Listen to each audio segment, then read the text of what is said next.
नमस्कार दोस्तों, आप देख रहे हैं उत्तर प्रदेश की 50 फटाफट बड़ी खबरें, जहां हर खबर होगी तेज, तगड़ी और बिना ब्रेक की। तो चलिए शुरू करते हैं आज की पहली बड़ी खबर के साथ। गन्ना किसानों के चेहरे पर मुस्कान, सीएम योगी ने बढ़ाया गन्ना मूल्य।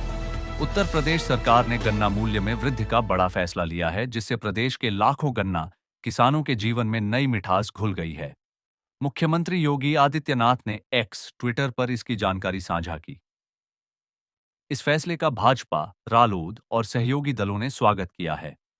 उप मुख्यमंत्री केशव प्रसाद मौर्य, प्रदेश अध्यक्ष भूपेंद्र चौधरी और केंद्रीय मंत्री जयंत चौधरी ने भी सरकार का आभार जताया। यूपी में बनेगा 102 किलोमीटर लंबा 4 लेन हाईवे, आसान होगा पड़ोसी देश तक सफर। प्रदेश सरकार ने 102 किलोमीटर लंबे 4 लेन वाले नए हाईवे निर्माण को मंजूरी दी है। इस परियोजना से उत्तर प्रदेश की कनेक्टिविटी में सुधार होगा और पड़ोसी देश तक की यात्रा और भी आसान हो जाएगी। यह कदम न सिर्फ यात्रा सुगम बनाएगा, बल्कि क्षेत्र के आर्थिक विकास को भी रफ्तार देगा। मुख्तार अंसारी की बेनामी संपत्तियों का खुलासा, साथ ही शादाब उर्फ डंपी गिरफ्तार। माफिया मुख्तार अंसारी की बेनामी संपत्तियों के राजदार शादाब उर्फ डंपी को ईडी ने पकड़ लिया है। डंपी पिछले 3 साल से फरार था और दुबई में छिपा हुआ था। उसके खिलाफ गैर जमानती वारंट भी जारी था। हाल ही में वह दुबई से मुंबई लौटते ही ईडी के शिकंजे में आ गया। लखनऊ के जर्जर स्कूल भवन होंगे ध्वस्त, शिक्षा विभाग बना रहा कार्य योजना। लखनऊ मंडलायुक्त ने पुराने और जर्जर स्कूल भवनों की स्थिति पर चिंता जताते हुए 254 में से 154 भवनों को गिराने के निर्देश दिए हैं। बच्चों की सुरक्षा को प्राथमिकता देते हुए शिक्षा विभाग से ध्वस्तीकरण की कार्य योजना मांगी गई है। अधिकारियों को विकास कार्यों की नियमित समीक्षा और सुरक्षा उपाय सुनिश्चित करने के आदेश दिए गए हैं। आजमगढ़ में धर्मेंद्र यादव का हमला, विधानसभा चुनाव में भाजपा की जब्त होगी जमानत। सपा नेता धर्मेंद्र यादव ने आजमगढ़ में भाजपा सरकार पर तीखा हमला बोला। उन्होंने कहा कि महंगाई, बेरोजगारी और किसानों की उपेक्षा से जनता त्रस्त है और आने वाले विधानसभा चुनाव में भाजपा की जमानत जब्त होगी। यादव ने कार्यकर्ताओं से एकजुट होकर समाजवादी पार्टी की वापसी के लिए मेहनत करने की अपील की। एआई टेक्नोलॉजी से पर्यटन स्थलों पर गिने जाएंगे पर्यटक। उत्तर प्रदेश में अब एआई आधारित फुटफॉल काउंटिंग सिस्टम से पर्यटन स्थलों पर आने वाले पर्यटकों की गिनती होगी।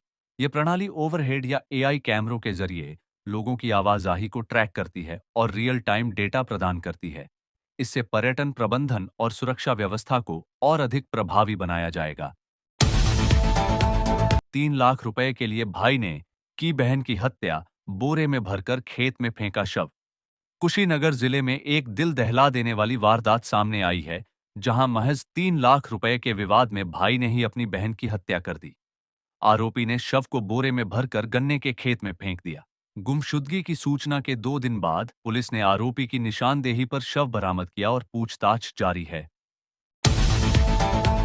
डॉक्टर का खुलासा, मुठभेड़ में सच्चाई छुपाई जाती है, गोली 20 चलाते हैं, लिखवाते एक। शामली के सामुदायिक स्वास्थ्य केंद्र में तैनात डॉक्टर दीपक कुमार ने पुलिस पर गंभीर आरोप लगाते हुए कहा कि मुठभेड़ों में असल सच्चाई छुपाई जाती है। उन्होंने बताया कि घायल अपराधियों को कई गोलियां लगने के बावजूद रिपोर्ट में एक गोली लिखवाई जाती है। चोरी के मामले में कार्रवाई न होने पर स्वास्थ्य कर्मियों ने हड़ताल और धरना भी किया। मेरठ एनसीआर का दूसरा और देश का छठा सबसे प्रदूषित शहर, बागपत की स्थिति और भी खराब। मेरठ की हवा दिन ब दिन जहरीली होती जा रही है। बुधवार को शहर का एयर क्वालिटी इंडेक्स AQI 314 दर्ज हुआ, जबकि पल्लवपुरम क्षेत्र में 348 तक पहुंच गया। इससे मेरठ एनसीआर का दूसरा और देश का छठा सबसे प्रदूषित शहर बन गया। प्रदूषण की यह गंभीर श्रेणी लोगों की सेहत के लिए खतरा साबित हो रही है। मुस्लिम वोट बैंक पर बसपा का दांव, 18 मंडलों में बनेगा भाईचारा संगठन। बसपा सुप्रीमो मायावती ने समाजवादी पार्टी के मुस्लिम वोट बैंक में सेंध लगाने की नई रणनीति बनाई है। उन्होंने 18 मंडलों में मुस्लिम समाज भाईचारा संगठन गठित किया है। प्रत्येक मंडल में एक दलित और एक मुस्लिम संयोजक को नियुक्त किया गया है, जो विधानसभा स्तर पर मुस्लिम समाज से जुड़ाव बढ़ाएंगे और बसपा के मिशन की जानकारी देंगे। इसकी रिपोर्ट सीधे मायावती को भेजी जाएगी। दिल्ली में इस महीने 12 एनकाउंटर, 15 से ज्यादा अपराधी गिरफ्तार, 7 ढेर। दिल्ली पुलिस ने अक्टूबर महीने में अपराधियों पर बड़ा एक्शन लिया है। अब तक 12 से अधिक मुठभेड़ों में 15 से ज्यादा बदमाशों को गिरफ्तार किया गया, जबकि 7 शातिर अपराधी मारे गए। इनमें बिहार के एक सक्रिय गैंग के 4 सदस्य भी शामिल हैं। पुलिस अभियानों के दौरान बुलेट प्रूफ जैकेट की वजह से कई जवानों की जान बची। वायु प्रदूषण पर सख्ती, एनडीएमसी ने दोगुना किया पार्किंग शुल्क, लागू हुआ ग्रेप 2। राजधानी में बढ़ते प्रदूषण पर काबू पाने के लिए नई दिल्ली नगर परिषद एनडीएमसी ने बड़ा कदम उठाया है। अब नई दिल्ली क्षेत्र में पार्किंग शुल्क दोगुना कर दिया गया है ताकि लोग निजी वाहनों के बजाय सार्वजनिक परिवहन का इस्तेमाल करें। यह निर्णय वायु गुणवत्ता प्रबंधन आयोग CAQM के निर्देशों और graded response action plan GRAP-2 के तहत लिया गया है। विधानसभा समितियां हैं लोकतंत्र की रीढ़, सतीश महाना। उत्तर प्रदेश विधानसभा अध्यक्ष सतीश महाना ने कहा कि जनता के टैक्स से चलने वाली सरकार में हर पैसे का सही उपयोग होना चाहिए। उन्होंने विधानसभा समितियों को लोकतंत्र की रीढ़ बताते हुए जनप्रतिनिधियों से सार्थक सुझाव देने की अपील की। विभिन्न समितियों के अध्यक्षों ने भी अपने क्षेत्रों में बेहतर कार्य करने की प्रतिबद्धता दोहराई। सलारपुर में जमीन घोटाला उजागर, 30 लोगों के खिलाफ धोखाधड़ी का केस। नोएडा के सलारपुर गांव में एक बुजुर्ग की 14 बीघा जमीन के दस्तावेजों में फर्जीवाड़ा कर उसे बेचने का मामला सामने आया है। पीड़ित की शिकायत पर 30 लोगों के खिलाफ धोखाधड़ी और धमकाने का मुकदमा दर्ज किया गया है। आरोपियों ने फर्जी पावर ऑफ अटॉर्नी के जरिए दिल्ली और पंजाब के लोगों को जमीन बेची। अदालत के आदेश के बाद पुलिस ने जांच शुरू कर दी है। कांग्रेस ने MLC चुनाव प्रक्रिया पर उठाए सवाल, पंजीकरण की समय सीमा बढ़ाने की मांग। कांग्रेस पार्टी ने विधान परिषद MLC चुनाव के मतदाता पुनरीक्षण प्रक्रिया में खामियों की ओर ध्यान आकर्षित किया है। पार्टी का कहना है कि मौजूदा प्रणाली में कई योग्य मतदाता छूट सकते हैं।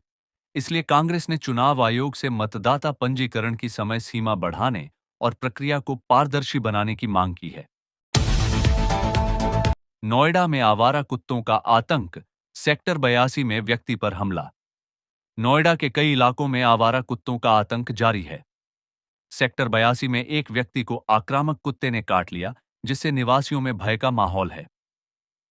सुप्रीम कोर्ट के आदेशों के बावजूद स्थिति में सुधार नहीं हुआ है।